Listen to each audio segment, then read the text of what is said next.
Welcome to the Vegas Insider channel here on YouTube. It is the Daily Insider. Kevin Rogers with you as we take a look at a lot of things now, considering the calendar is flipped from August to September. So we finally made it to football season. I know we had football in August, some college football, and of course the NFL preseason, but at least we have regular season NFL to talk about. And we're looking forward to talking about a lot of that, also some baseball as well in just a little bit. But let's bring on Matt Blunt, who does a lot of great things for VegasInsider.com. And he uncovers a lot of great NFL betting nuggets. We'll talk some golf with him as well in just a little bit. Got another major coming up this weekend. But Matt, it's good to talk to you again. And the most recent article that you post on VegasInsider.com, we have it on our NFL Arena. Now that the preseason's over with, now it's the transition of how did teams fare? I know that last year we had no preseason to go off of, but how did teams fare with the three-game preseason, whether going undefeated or winless? You uncovered a lot of really cool things. And the first one I want to bring up to you is this stat right here. Undefeated teams in the preseason in week one since 2013, 12-6 straight up, 12-5-1 against the spread. So they have fared well. Yes, they have. Yes, they have very well.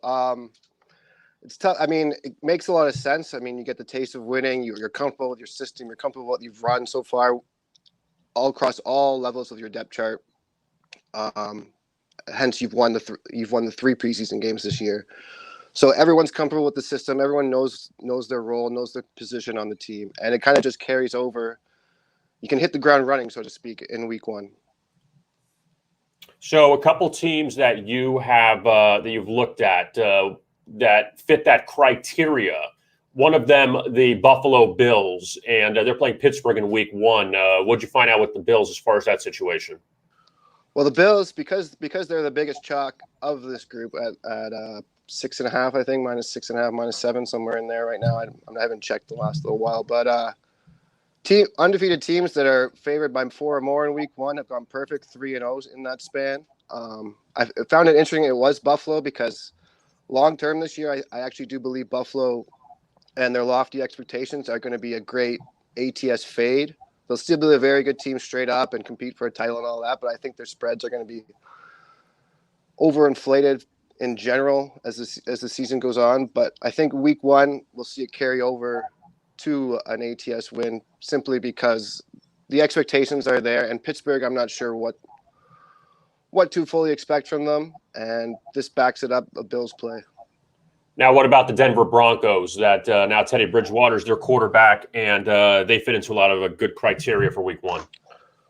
Well, Denver finds himself in the perfect 4-0 role as road favorites as an undefeated team, and they're actually the only team here that's playing a winless team, which I talked about at the end of the piece. The only time that happened in that span, the undefeated team ran away with the win. I think it was Philly won 29-10, over Cleveland in 2016.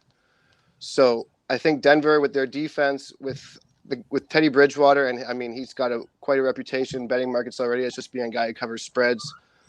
So I think without sight unseen in terms of a regular season game, I think you can very comfortably roll into week one backing the Broncos at this number. And there's only a couple teams that went undefeated in the preseason amongst that group. And also Baltimore, who never loses in the preseason, it feels like.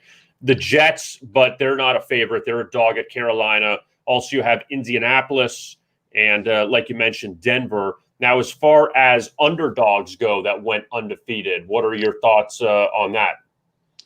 Well, the only one is the Jets, I'm pretty sure. Let me just double check here. Yeah, the Jets, again, that they have conflicting things because they have a rookie coach or a rookie QB, and also the whole thing with they're actually facing their old quarterbacks. So I don't know what kind of motivation on Sam Darnold's end is going to be there on Carolina's end. They're looking to improve as well in another year with Matt Rule. So I would lean to taking the points simply because this undefeated thing would suggest that taking the points is never a bad thing. But you kind of need them to have a chance to win the game. And I think the Jets could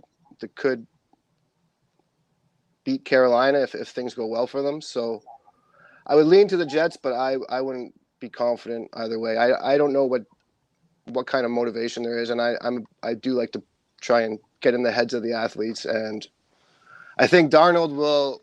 If it was me, I know Darnold would want to do everything he could to stick it to the Jets in week 1, and we'll just see what happens.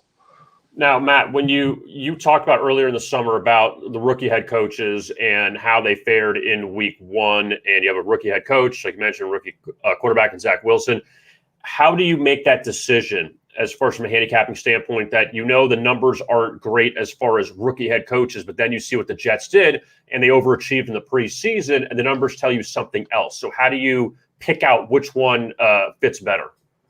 A lot of it is experience. I guess I've been doing this now since 2008. So the other thing is kind of just you take in other things too. I mean, I don't base bets off just one trend or one thing I put up in these articles. They're more support for other things. And again, you can look into actual player breakdowns and things that 90% of the rest of the market does that I'm not totally into, but I understand it. And it kind of just comes down to what the number is in the end, because if the numbers say the Jets are a decent play being undefeated team, but rookie head coaches and rookie QBs aren't, well, what are you going to weigh more? And it's just kind of it's personal preference. And I would prefer to weigh fading the rookies more. So that's where I'm kind of hesitant on the Jets.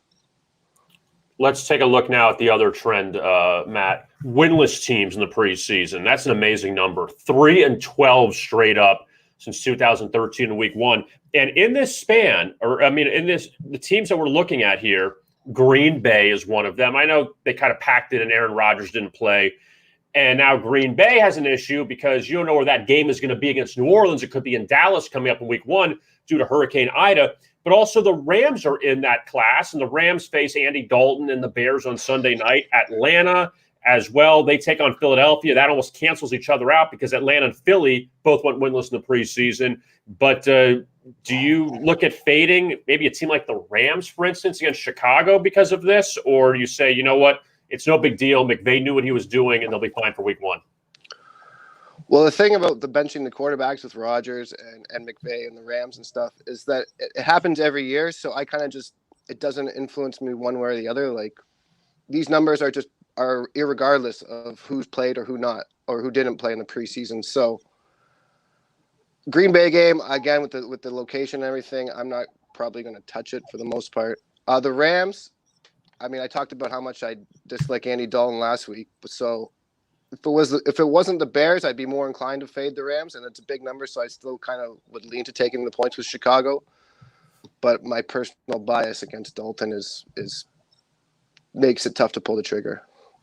Now, on the flip side, the Philadelphia Eagles are one team that you mentioned too, and again, kind of not conflicting, but cancels each other out because Atlanta's in this and Philadelphia's in this. They're playing each other, but also it goes back to what you said earlier in the summer about rookie head coaches. So both teams are rookie head coaches. Both were winless in the preseason. So it's like everything just cancels each other out. But what do you think about the Eagles in that game against Atlanta that Jalen Hurts is starting? They brought Minshew in, and who knows when he's going to play. But Philadelphia, a short dog rather, in Atlanta week 1. Well, I think when everything cancels out like that, it actually makes it rather easy decision, and that's just simply take the points and hope for the best. Because I look at Atlanta, Matt, and they've had a history. They're the anti-Baltimore. Baltimore cares about the preseason. Atlanta doesn't. I think it's now 1-15, the last 16 games for Atlanta in the preseason. Matt Ryan barely played. Kyle Pitts barely played. That you say, how does a new head coach go into that situation? Granted, Matt Ryan's been there. It's okay. But it feels like there was no real dress rehearsal. Like, how can you just do that if you've never coached before? Well, I think the coaches are confident in what they see every day at practice and training camps and everything like that. And just because the world doesn't see it doesn't mean that it's not positive. Yeah, and that's where, again, if Atlanta ends up being a threat for the playoffs, well, Arthur Smith knew what he was doing the whole time. But then if they're not, you say, well, look like you didn't, you kind of got off to a slow start. But I want to ask you. Go ahead, Matt. Well, for the most part, I mean, once the season goes on, like by the time we hit week 3 and week 4, who remembers and talks about what happened in the preseason, who played in preseason anyway? So, like, again, like Atlanta Atlanta competes and people say, "Oh, it's great they rested Matt Ryan," sure, fine. But if they don't, I don't think it really matters either way. It depends on what they do from week 1 to week 18, I guess now. So, what do you think about what happened in New England with Cam Newton being released and now Mac Jones the quarterback? I think it was probably the right decision. Cam Newton's throwing motion, his arm is always not rubbed me the right way with it. It seems too down, like his shoulder and his arm. So I don't know. I think they took Newton last year as the transitional guy, as like the gap stop, so to speak. And they were willing to give him a shot this year because of what happened. I think Belichick knows that Mac Jones will be the future of that team, how long he's there or not. Belichick, I mean. So you might as well throw him into the fire. You're not expected to be a Super Bowl favorite this year to begin with. So let him get his feet wet. Let him figure it out as he goes. Belichick and Saban have been close friends forever. So he trusts what he sees in Alabama prospects, and I think there was never really a doubt that it was going to be Mac Jones, even by like week 8. I would have guessed before. Matt, I want your opinion on this because you also have another piece transitioning to golf, the Tour Championship coming up this weekend in Atlanta. And after you had the exciting BMW Championship last week, can't lay over DeChambeau in the long playoff, that you are not going with the chalk, not going with the John Rahm, but you do like Rory McIlroy coming up this weekend.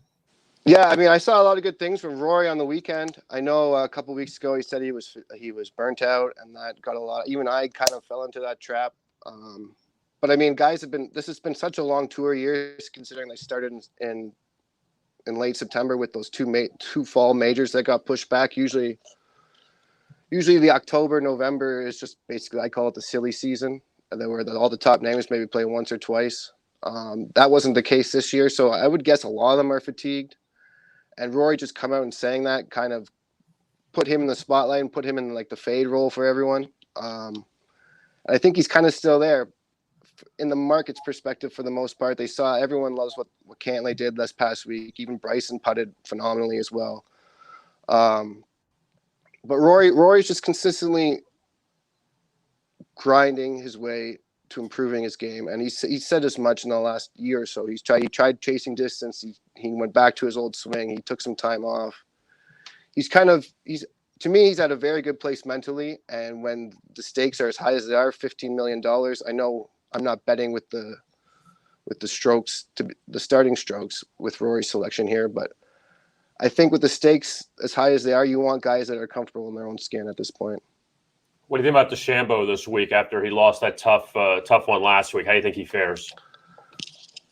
I think he takes it as a screw you to the world attitude. And I know if that was me, I'd expect myself to play quite well. And what else do you like as far as mid-tier value past McIlroy? Well, Sam Burns was a name that jumped off the board on me just because he's been like McIlroy. He's just been putting together finish after finish this last 3 or 4 months. Since May, I wrote. He withdrew with an injury after going first and second earlier in the year, and since then he took a bit of time to figure things out again. But he's always up there. He's great with the approach. He's great with pretty much everything outside of chipping and around the green kind of stuff. So I think he's on the track that I compared to Xander, and I would not be surprised if Burns follows suit with a couple maybe WGC wins in the next couple of years, or maybe a Players or a Memorial, sometime a bigger tournament. And Xander, I don't think it was. I think his first one was I don't even remember what his first win. Greensboro maybe, but his second win was this Tour Championship. I'm pretty sure, back before they had the initial strokes. So Burns reminds me a lot of Xander, and I think he is the next name that's going to be relatively pushed up the betting boards as the years go on. Matt Blunt, you could find his work at VegasInsider.com, covering the NFL, covering Major League Baseball, covering golf, covering the NHL when it's in season. And Matt, we'll talk to you again next week as we'll have week one. We'll have actual NFL. Looking forward to that. So thanks again for the time. All right. Thank you. All right. There is Matt Blunt right there. And he, again, really good information about the NFL. And check out his piece regarding the preseason trends as far as teams that went undefeated in the preseason and how they fared week one versus teams that didn't win in the preseason going into week one. And we didn't have this to go off of last year.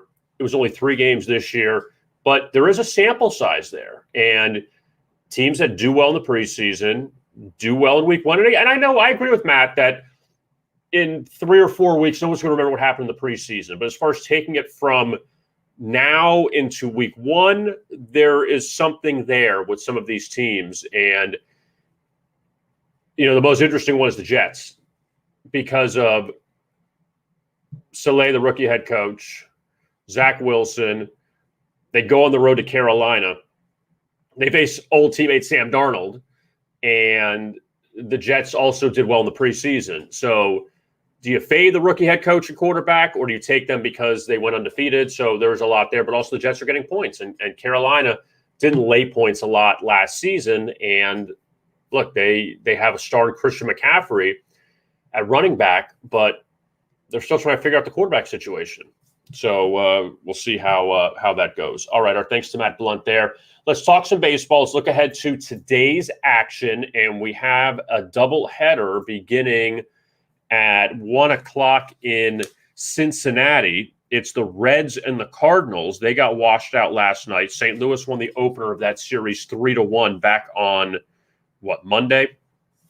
And it's Miles Michaelis against Wade Miley in the opener today. Michaelis, who I mentioned it yesterday because we were on before the game got rained out, that he a few years ago was 18-4 and missed 2020.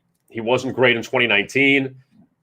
So far this season, he's winless in 3 starts. The Cardinals actually 0-2 in his last 2 starts, both coming against the Pirates. So he was a heavy favorite in both of them. Now you're getting him as a dog. So that is good news. And the Reds can't hit the ball. The Reds have 1 run in each of the last 3 games. So they have had their struggles. Wade Miley, who, again, has been one. You've had a couple veteran pitchers that have looked good this year. And Kevin Gausman, who we'll talk about in a little bit for the Giants, but Wade Miley with the Reds, who had bounced around. Wade Miley was 8-15 with the Orioles back in 2017. He was 0-3 with the Reds last year, ERA of 5.65. He's 11-4 this year, 2.74 ERA, and he has a no-hitter against the Indians, and the Reds have won his last 4 home starts. So that is that's the first game in at Great American Ballpark. The second game, this is Sonny Gray and J.A. Happ. And Sonny Gray, who's had a lot of issues with the Cardinals last few seasons, he has not pitched well against them. He will take them out. And J.A. Happ is kind of interesting because he was a complete dumpster fire when he was in Minnesota. He went to St. Louis. He got traded to St. Louis. And he's made 5 starts. The Cardinals are 3-0 in his 3 road starts. And they're 0-2 in his home starts. Kind of interesting. And he's allowed 2 earned runs or less in all 5 starts. So J.A. Happ, maybe it's a change of scenery. Maybe he's getting out of the American League. But he's actually pitched well since leaving Minnesota to go to St. Louis. The Padres and the Diamondbacks, last night, Blake Snell had a no-hitter going for a while. And the Padres eventually got the shutout of the Diamondbacks. So San Diego, after having that disastrous series against Arizona back in mid-August where they got no hit, they lost 3 of 4. They've now taken the first 2 against Arizona, and now they go for the sweep today. But it's Yu Darvish on the mound, and you wouldn't think that would be a problem. But Yu Darvish, he is a heavy favorite, 7-8, 3.80 ERA. And since the All-Star break, he has 4 losses, he has 4 losses as a favorite of 165 or higher. And he gave up 5 earned runs against Arizona last time he faced them at Chase Field back on August 12th. So Darvish just has not been sharp. He has given up 4 earned runs or more in 4 of his past 5 starts. So good luck with that one if you're backing the Padres. Luke Weaver, he's on the mound for the first time in a long time for Arizona. 2-3 record, 4.50 ERA, first start since mid-May. And Weaver, who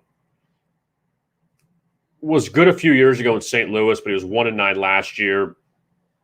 This feels like a stay-away game, even though Darvish is struggling. I don't know how you take Luke Weaver. I don't know how you take the Washington Nationals at this point because I had them last night. They were up 5-2 on Philadelphia. The line movement at least suggested Philadelphia was the play with Patrick Corbin, and the Phillies blew another game to the the Nationals blew another game to the Phillies. Let me get that right. And, I'm trying to find the game. So Washington, where the hell was it? Am I breaking down a game that got rained out? It got rained out. So you know what? We're going to take this one off the board. This is what happens. Games get rained out and you don't notice it. So Philly, Washington rained out. Let's just cut that one from the tape. Let's go to the next game. Marlins, Mets got rained out too, so we won't talk about that. All right, a game that's going to happen tonight, Brewers and the Giants. So basically, my whole point with the Phillies and the Nationals was Philadelphia has beaten them 7 straight times, and 6 of them have been in D.C., and several of them have been comeback fashion. That the Nationals take a lead, it doesn't matter. Philadelphia comes back and beats them. Okay, that's why I can't discuss the game because it's not there anymore. Okay, Milwaukee and San Francisco. This game is happening out west tonight. And Kevin Gausman is an extremely heavy favorite now, laying almost 180. He was laying 155. He was laying 140 this morning. That's 155 when we put up this this graphic, but now he's up to 180. So Gausman, who has not been sharp at home recently for the Giants, he's 12-5 in the season, 2.49 ERA. Exceptional year for him, considering he, since 2019, so the last 2 seasons, he had 6 wins. He has 12 wins this year. Pretty impressive. But Gausman, in his last 4 home starts, he's allowed 3 earned runs or more 3 times. The Giants are 2-2 in his last 4 home starts. He hasn't gotten past the 5th in any of them. But he's laying 180 tonight, which I think is kind of ridiculous. I really do. Brett Anderson, he's actually been a good road underdog this year for Milwaukee. Now, his last time out, he lost to the Reds, which is fine, 5-1. Actually, it was a bad spot for the Brewers. They won the first 2 of that series. Now, they won the first 2 of this series, but Milwaukee was basically like a pick 'em in that game. Now Milwaukee's a heavy underdog. Anderson is winless in his last 4 starts. But on the road, though, so a road underdog for Anderson. They beat the Braves. They beat the Mets. They beat the Nationals when they were competitive. They beat the Reds. They beat the Marlins. And they beat the Cardinals, all as a road underdog. So Brett Anderson has been a good play as a road underdog this year. And he pitched well against San Francisco last time he faced them back in early August. 5 innings, an earned run.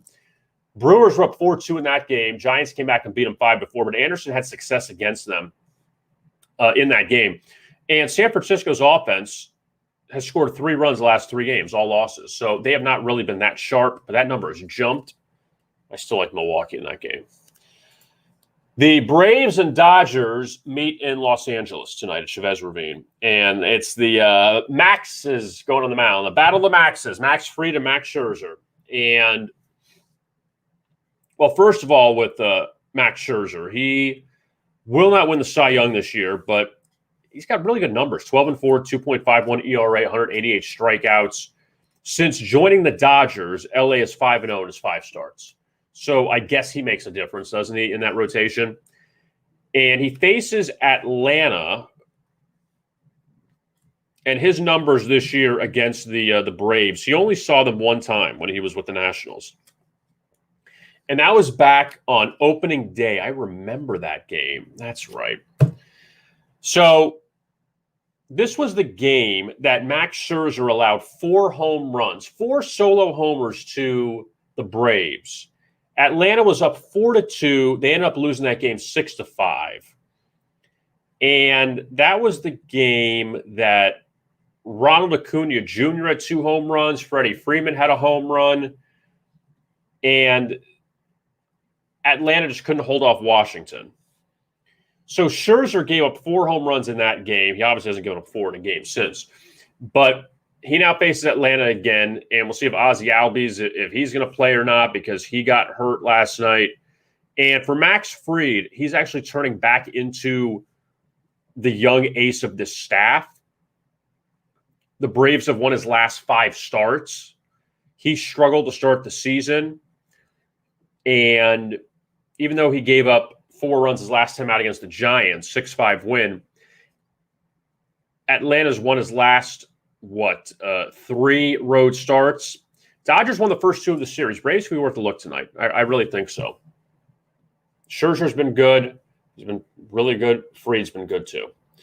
All right, now in the American League, the Astros and the Mariners. And Seattle ended up beating Houston last night 4-0. And this afternoon, they wrap up their series at T-Mobile Park, formerly Safeco Field. Logan Gilbert, who was one of the most profitable pitchers in baseball going to the end of July, they went 11 straight starts of his winning, which was amazing. But Seattle is 0-5 in his last 5 starts. He's given up 19 earned runs in his last 3 starts. Did face Toronto, did get blasted by Houston on the road, and was laying 180 his last time out against Kansas City. Now he's an underdog, and he's been a pretty good home underdog this year. Jake Odorizzi goes for the Astros. And for Odorizzi, he's pitched a little better of late. 3 earned runs his last 2 starts. He was the winning pitcher against Gilbert in that 15-1 rout back on August 21st. But I don't know how much I really want to back Odorizzi here, even as a road favorite. He won as a road favorite. Well, the Astros won as a road favorite his last time out, 5-4 over the Rangers. And when you look at what Odorizzi has faced his last 4 starts, Texas, Seattle, Kansas City, and Colorado on the road, or Colorado going on the road to Houston. So the Rockies, we know, great at home, terrible on the road. I do like Seattle, though, in this game. I think Gilbert bounces back. Now, the Yankees, they try to avoid the sweep against the Angels. And Garrett Cole, who is getting back into the AL Cy Young conversation because he wasn't pitching well for a stretch, had that 7 earned run debacle against the Rays back in late July in Tropicana Field, or at Tropicana Field, went on the COVID list, was out for a few weeks. Cole's last 3 starts, 0.51 ERA. He's 3-0. He's been dominant. 24 strikeouts, 4 walks. So Cole, now with Lance Lynn hurt for Chicago, Cole is getting back into the AL Cy Young conversation, and if he can have a strong final month of the season, maybe he ends up winning that award. But the Angels, though, give them credit. Now the trends are kind of going the other way with the LA Angels, because they went on that 25-4 run against below 500 teams over about a 3-month stretch. They ended up losing 2 straight to Baltimore, who we all know is below 500. Then they got shut out by San Diego, but then they've won 3 straight against winning teams, beating the Padres Saturday and beating the Yankees twice. So we wonder now if those numbers are going to turn around, that the Angels are going to play better against teams with winning records and struggling against teams with losing records. And the team that the Angels play next, which would be really interesting, is Texas, who comes out to Anaheim. So now will the Angels struggle against Texas, but then they go to San Diego and they go to Houston. So maybe they'll play better there. We'll see if it all evens out.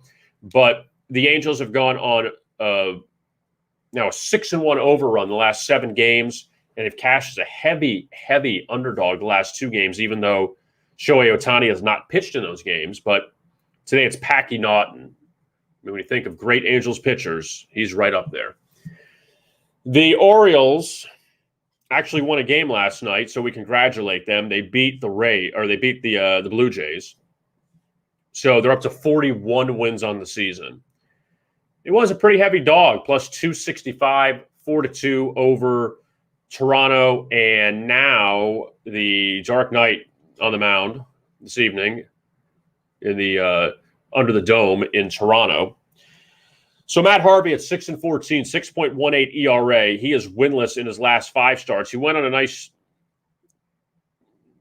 4-1 mark from late June to late July, but August, the Orioles have lost all 5 of his starts, and there's really only one close one coming against the Braves. But against Toronto this year, I mean, last time he faced them, 6 earned runs in 3 2/3 innings. So it's hard to get excited about Matt Harvey here. Steven Matz counters, so a couple of former Mets on the mound tonight. Steven Matz, he has had some bad luck his last few times out. The Blue Jays lost twice to the Tigers, even though Matz went 6 innings, allowed an earned run each time. And now he takes on Baltimore, who last time he saw them back in early July, 4 runs and 4 innings and a 7-5 loss as a heavy favorite. I just say stay away from this game. Stay as far, far away from it as you possibly can. Now, Oakland, they have won 3 straight. They beat the Yankees twice over the weekend, and they routed Detroit last night. A's they closed a short favorite last night, laying about 110. They scored 9 runs to beat Detroit 9-3. James Caprillion goes for the A's tonight, and he is a nice heavy favorite this evening. His last 4 starts as a favorite, the A's are 4-0. And it's been he struggled against the Yankees last time out. He goes from the Yankees, who are, I don't want to say a murderer's row right now, but a really deep lineup, to the Tigers, who in their last 6 games, they've scored 3-2-1, 2-2-2. They can't score. This team cannot score at all. And they turn to Willie Peralta, who is back in the rotation again. He's been in and out, the one-time Brewer. I mean, it's about how long ago it was. He won 17 games in 2014. That's how long ago it was. But Peralta's had some ups and downs this year. He's done some decent things as a home underdog. Beat Minnesota, got a no decision against Boston, but both in wins. Look, I don't want to tell you to take Detroit tonight when they've been god-awful offensively recently. But after they were close to a pick-em last night, and now you're getting them at a much better number, I don't know, maybe take a shot with them. Maybe they break the slump tonight. Got to break it. Look, I've said this about all these teams. They got to break the slump eventually. Not saying that you got to back them every single game, but Detroit's not going to lose 25 straight to end the season. Red Sox face the Rays, and this number has swung in Tampa Bay's favor, which really shouldn't be a shock considering Tampa Bay has owned Boston recently. But here's the key, though. So Tampa Bay beat Boston last night 8-5, and they've scored 14 runs the first 2 games of this series. Boston's pitching has been lit up. The big problem with the Red Sox, I don't know if it's a problem or somehow they've found a way to mask it. They haven't had an ace all year. Nathan Eovaldi, he's decent. Eduardo Rodriguez has high ERA numbers, but he gets a lot of run support. Nick Pivetta started off fine, but he kind of faded.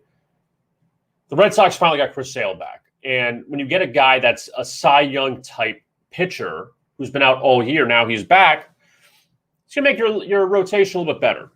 So Sale now open as a favorite. He's a short underdog. He's got to be worth a look tonight. That even though Tampa Bay has owned Boston, Tampa Bay is red hot. It's at 9 straight wins for the Rays. That I don't even know how you don't look at Chris Sale, consider him, since his first 3 starts came against Baltimore, Minnesota, and Texas. All bottom tier teams, all as a heavy favorite at Fenway. They won all of them. Now you're getting Sale as a short underdog, and he's had good numbers over the years in Tampa. He's a guy who played at Florida Gulf Coast down at Fort Myers. So, he's actually he's from Lakeland, which is right outside of Tampa. It's like in between Orlando and Tampa, kind of in that area. So it's a big start for Chris Sale whenever he goes to pitch at Tropicana Field. I just think the Red Sox are worth a look tonight. Drew Rasmussen has actually pitched well for Tampa Bay, but I got to believe Sale comes out with a really good effort tonight.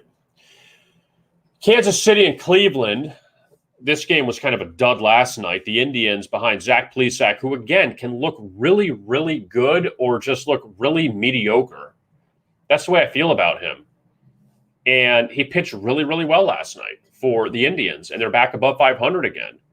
They won that game 7-2. Plesac tossed 7 innings and got the win.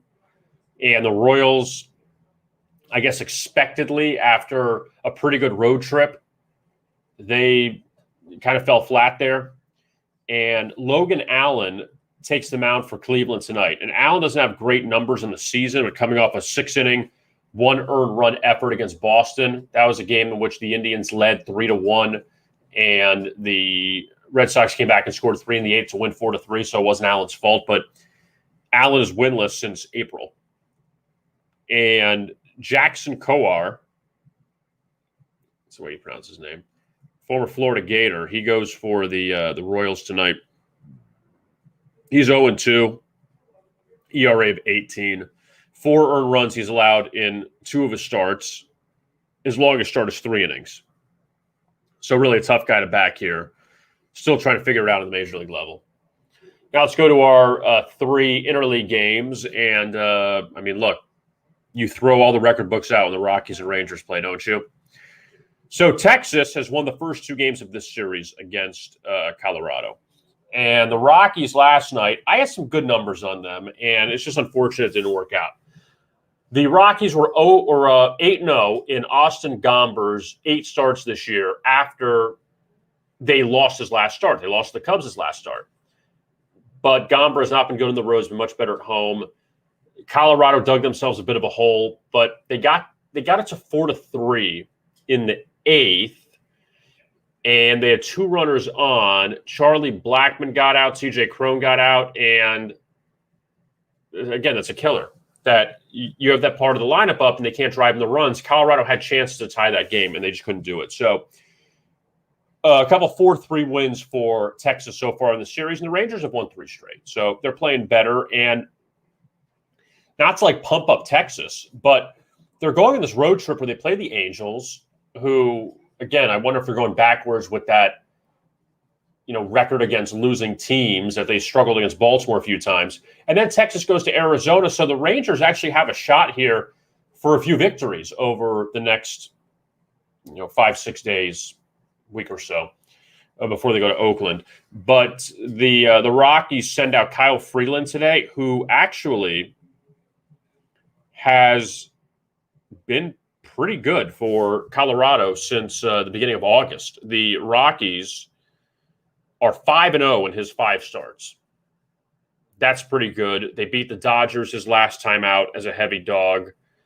They beat San Francisco a few times ago. So Freeland has pitched well. He really has for the Rockies. And they're a terrible road team. They're on a 5-0 under streak, but that number's kind of gone up in Colorado's favor. The Pirates and the White Sox, again, another dud just because Chicago should beat them handily. But look at Carlos Rodon laying 340 at some spots. And the White Sox held off the Pirates last night 4-2. They've won 4 of 5. So the White Sox, who, again, are running away with the AL Central, that's not a concern. They finish off the series with the Pirates, and they go to Kansas City to play the Royals, who they've actually struggled with recently. But the White Sox sent out Carlos Rodon, who his last start, 10-7 win for the White Sox against the Blue Jays. He's been a pretty good run line pitcher this season. So, again, I know you don't want to lay 340 in any baseball game. I don't recommend that. I don't think it's smart. But in Rodon's last, let's see, I don't think it's 12-0. Let me just double check on this. It is 1, 2, 3, 4, 5, 6, 7,